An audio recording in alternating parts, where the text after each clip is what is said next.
Halo Sobat Joker, kembali lagi bersama saya Jelas Joker yang akan mereview beberapa saham edisi untuk minggu depan dan layak untuk kita tradingkan dalam momentum scalper ataupun di hold 2-3 hari.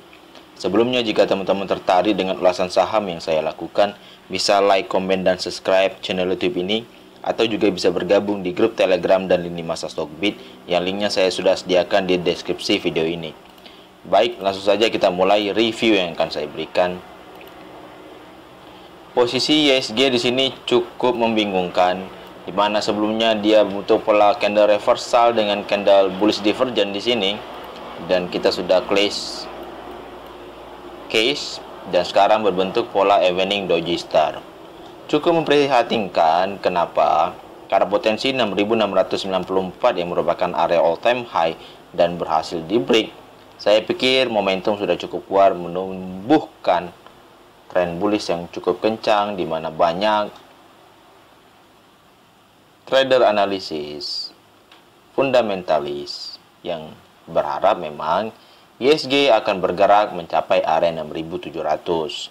Tetapi karena ada pola ada pola evening doji star, potensi saya pikir akan koreksi dalam, bisa saja mencapai area 6600 dan juga mencapai area 6500 yang merupakan retest di awal November lalu. Mari kita lihat bersama bagaimana potensi ISG ke depannya. Jika tren mengalami penurunan, seharusnya saham-saham gorengan, saham non-liquid itu akan menjadi saham-saham yang manggung di beberapa hari ke depan atau juga minggu ke depan. Secara MACD dan RSI sendiri sudah sewajarnya distribusi dengan pola single candle yang cukup besar.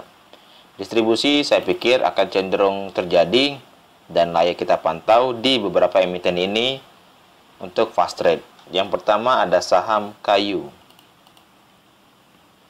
Posisi kayu di sini saya cukup favorit, di mana dia sering membentuk area tail, dan jika teman-teman tertarik untuk entry di saham kayu, bisa mempertimbangkan entry di 64 dan 62, atau paling tidak entry di low kemarin itu di 66. Teman-teman bisa ambil posisi di area tersebut dengan area taking profit di 72 dan 69.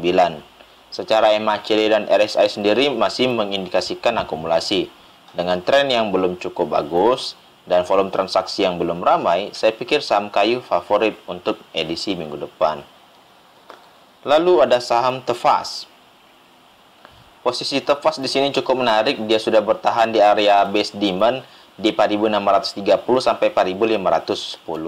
Bagi teman-teman yang tertarik bisa mempertimbangkan entry di area demand ini atau di entry di area demand yang cukup besar, di mana area base yang sudah terjadi di 5160 hingga 4780. Potensi menuju area 6690 saya pikir masih cukup wajar dengan target cukup optimal itu di range supply 6720 hingga 6630. Posisi uptrend cukup keras jika terjadi, maka akan menguji area all time high-nya, di mana supply yang terjadi itu bergerak di area 8080. Selanjutnya ada saham DMMX. Posisi DMMX juga di sini juga membentuk candle Morobozu dengan volume yang sangat valid, di mana volume sebelumnya mengalami konsolidasi yang cukup lama, dan sekarang sesuai dengan trading plan, entry 2450, stop loss di 2380 dengan taking profit di 18% di posisi 2940. Area break bullish yang akan diuji adalah 2800. Jika area 2940, kita bisa taking profit 50% atau 60%, dan taking profit kedua bisa mencapai area 3380 hingga 3460 yang merupakan area supply yang lalu. Secara MACD dan RSI sudah bergerak uptrend cukup keras, dan saya pikir momentum untuk DMMX lanjut untuk bullish sangat istimewa. Selanjutnya ada saham MCAS. Jika teman-teman suka saham non-liquid, MCAS sangat menarik, salah satu saham digital, dan sudah break pola KP handle-nya sesuai dengan target. Secara handle itu di 14.325 dan secara cup itu di 15.750. Potensi yang akan diuji masih cukup sama di area 12.750 Jika ini cukup bertahan, di mana area ini merupakan area resisten di pola patternnya, sangat menarik untuk menunggu area 15.750 sebagai arah pola pattern untuk target profit. Secara MACD dan RSI wajar-wajar saja bullish, di mana volume akumulasi, tren akumulasinya sudah golden cross secara MACD. Jika teman-teman tertarik, bisa mempertimbangkan untuk buy on weakness di 12.750 atau menunggu koreksi secara Fibonacci di 0382 saja di 12.200. Selanjutnya ada saham non liquid juga dari teknologi, yaitu NFCX. Sedang bergerak di area range demand di 9.200 dan 9.000. Jika teman-teman lihat secara pola single stick, ini merupakan candle Dragonfly, di mana pola Dragonfly ini juga muncul sebelumnya di saham ILS, di mana ILS sebelum breakout di sini ada pola Dragonfly. Jadi saya pikir NFCX mungkin saja akan mengulang yang terjadi di saham ILS dengan potensi menguji area supply memang di 10.175 hingga 9.950. Potensi bisa mencapai area 10.900 dan 11.950.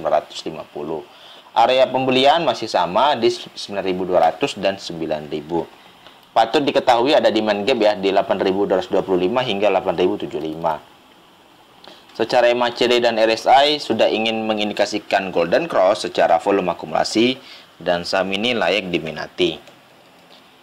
Selanjutnya ada saham BGTG. BGTG masih cenderung bergerak tidak menentu. Jika teman-teman tertarik, bisa mempertimbangkan entry di 206 dan 212 yang merupakan area pantulan yang pernah terjadi di 10 November.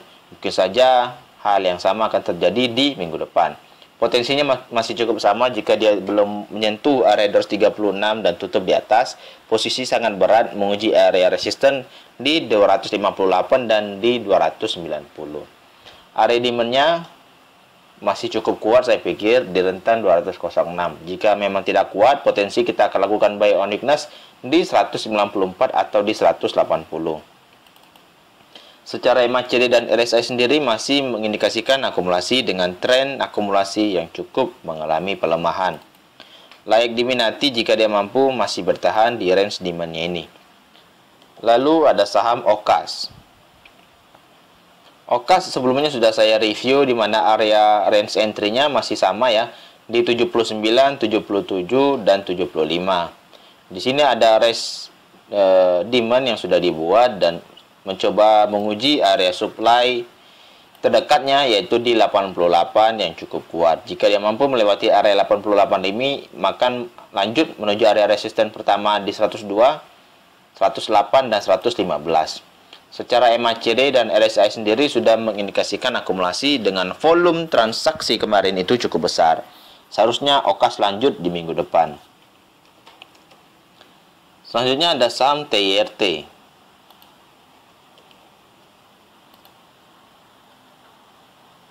Posisi TYRT di sini ARB, jika teman-teman tertarik bisa mempertimbangkan ada area gap di 68 dan 67, kemungkinan besar akan ditutup besok. Dengan volume transaksi pembuangan di 12 November itu cukup kecil, saya pikir tidak menggambarkan bahwa akumulasi yang sudah terjadi di 11 November itu sudah keluar semua. Kemungkinan besar jika dia mampu melewati area high kemarin di 87, potensi arah masih cukup kuat dan break di 90 ya. Ini saham gorengan dan sahamnya sangat cepat ya. MACD dan RSI masih mengindikasikan akumulasi dan layak diminati jika saham TYRT mampu menutup demand gap-nya. Selanjutnya ada saham Elmas. Elmas sudah ingin ARB yang ketiga kali. Teman-teman bisa mempertimbangkan entry di 77 dan 72 sebagai catatan pembelian buy on weakness. Jika dia mampu menuju area tersebut, kita masih cukup mengambil momentum di mana sudah pernah ada area pantulan di 10 November. Secara MACD dan RSI sendiri memang masih mengindikasikan distribusi. Layak menarik jika ada flow secara tiba-tiba untuk Elmas untuk pullback. Lalu ada saham AHAB. Posisi AHAB di sini untuk fast trade layak diminati ya. Jika teman-teman tertarik, ada supply gap yang bisa kita jadikan objek untuk taking profit di 86 dan 89. Bagi teman-teman yang tertarik, saya pikir layak diminati di area 68 dan juga di 65. Area stop loss saya pikir teman-teman bisa hindari di 62. Taking profit pertama itu bisa di 75, di range 75 dan 72 itu layak ya. Dan ini untuk saham fast trade saja jika teman-teman meminati saham AHAB. Secara volume memang masih cukup sepi, tetapi dari tren akumulasi sendiri masih mengindikasikan akumulasi. Selanjutnya ada saham ATAP. ATAP salah satu saham favorit juga untuk fast trade ya. Salah satu saham favorit untuk fast trade. Bagi teman-teman yang tertarik, bisa entry di low-nya kemarin di 208 dan juga di low terakhir itu di 202. Untuk area break bullish-nya layak diminati jika mampu melewati area 228, memang akan menguji area supply lanjutan di 280. Tetapi pola ini masih cukup sulit dijebol selama 3 harian, dan saya pikir untuk fast trade saja bisa taking profit di 222 atau sell on strength di area break bullish-nya di 228. Secara MACD dan RSI masih mengindikasikan akumulasi, tetapi dari volume distribusinya yang cukup besar, kita juga patut waspada. Kemungkinan besar ATAP bisa saja koreksi sehat terlebih dahulu. Selanjutnya ada saham rumah sakit SRAJ. Posisi SRAJ di sini sudah menyentuh area supply-nya, di mana area supply-nya itu di 450 dan 438. Sempat menguji area break bullish di 394 dan sudah sesuai dengan target ya. Namun di sini masih ada area lanjutan gap supply itu di 494. Bisa saja akan koreksi terlebih dahulu. Nah, jika dia mengalami koreksi terlebih dahulu menuju area 394 lagi, teman-teman bisa melakukan buy on weakness untuk ambil posisi. Tetapi jika dia langsung tiba-tiba menuju area 494 dan 500, saya pikir harap hindari dulu karena volatilitas di saham ini cukup kuat. Secara MACD dan RSI sendiri masih mengindikasikan akumulasi. Dari tren volume transaksi masih cukup besar, seharusnya saham SRAJ mampu tetap melaju kuat ya. Selanjutnya ada saham Prim. Salah satu emiten rumah sakit ini masih bertahan di area range break bullish-nya di 338. Area taking profit secara resisten itu di 394 dan 428. Untuk area range demand, teman-teman entry bisa di area 330 hingga 310. Jika teman-teman meminati saham rumah sakit ini, bisa entry di area range demand. Secara MACD dan RSI sendiri masih mengindikasikan akumulasi. Dan saya pikir saham Prim layak diminati untuk besok. Lalu kita akan update saham swing trade ya. Posisi agro di sini masih menguji area break bullish di 2100. Jika dia tidak cukup kuat, teman-teman bisa mengambil kesempatan entry di 1900. Apalagi teman-teman sebagai agro trader belum memiliki posisi di saham agro. Secara MACD dan RSI sendiri masih bertahap mengindikasikan akumulasi dengan transaksi yang masih kecil. Seharusnya BRI Agro lebih bagusnya koreksi sehat terlebih dahulu untuk memungkinkan akumulasi secara besar-besaran di bawah. Selanjutnya ada saham MTEK. Salah satu emiten rumah sakit ini sudah koreksi cukup kuat, kemungkinan besar akan menguji kembali area range demand-nya di 1880 hingga 1835. Karena tidak cukup kuat menguji area break bullish di 2100. Mengapa? Karena sebelumnya review kemarin kita bisa mengambil opsi sell off strength di area break bullish-nya di 2100 jika posisi MTEK tidak cukup kuat menembus area tersebut. Secara MACD dan RSI sendiri sudah ingin mengindikasikan distribusi dengan volume transaksi 3 harian yang cukup besar, seharusnya koreksi sehat wajar-wajar saja. Untuk teman-teman yang tertarik untuk saham MTEK bisa mempertimbangkan entry di area 1880 ini, atau berharap dia menembus area demand-nya itu dan menuju area demand kedua di 1680 hingga 1630 untuk lakukan entry. Selanjutnya ada saham rumah sakit juga, ada PRDA. Posisi PRDA di sini sudah break ya, sudah break, dan secara pattern kalau kita lihat target kenaikan yang bisa saja terjadi itu bisa mencapai area 8.550. Dan posisinya jika teman-teman tertarik untuk saham PRDA, teman-teman bisa mengambil opsi entry di buy on weakness-nya jika dia ada koreksi itu di range 6.875 hingga 6.800. Secara MACD dan RSI sendiri masih mengindikasikan akumulasi. Layak diminati saham PRDA ke depannya karena saya pikir risk and reward-nya masih cukup bagus. Lalu ada Bank Net Aladin. Posisi Bank Net Aladin akan menguji area break bullish di 2750. Kita berharap akan tembus, maka akan lanjut menuju area 2850 hingga 2810. Area break bullish kedua ada di 3100. Nantinya akan mempermudah langkah Bank Aladin ini menanjak menuju area target kita di 3900 yang merupakan area taking profit sesuai sebelumnya di mana ada pola bullish channel. Secara MACD dan RSI masih mengindikasikan akumulasi. Saya pikir wajar-wajar saja tren saham Bank Net atau Bank Aladin ini cukup kuat. Lalu ada saham Trimegah Sekuritas. Bagi teman-teman yang tertarik untuk saham Trimegah, bisa mempertimbangkan entry di posisi pullback yang bisa saja terjadi di 402 dan 396. Atau bisa menunggu di bawahnya lagi di 338 hingga 372. Secara MACD dan RSI sudah mengindikasikan distribusi, jadi saya pikir wajar-wajar saja Trimegah melakukan koreksi sehatnya terlebih dahulu. Lalu ada saham Bina.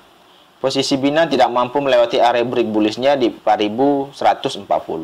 Jika sudah terjadi koreksi sehat, teman-teman bisa mengambil posisi di 3770 hingga 3650.